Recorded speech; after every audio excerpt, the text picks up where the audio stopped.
Love black chickpeas, but hate feeling like a human balloon ready to pop?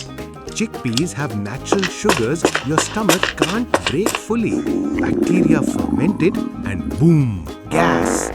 It becomes a full concert inside your belly. Now the solution? Take 1 liter of water, add half tablespoon baking soda, mix well, then soak kala chana for 8 to 12 hours or overnight.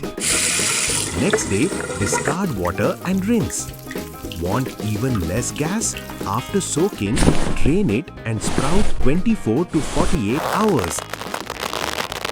Cook in fresh water until super soft, easy to mash. Bonus, add jeera, ginger and a pinch of hing. My friends swear it helps with gas.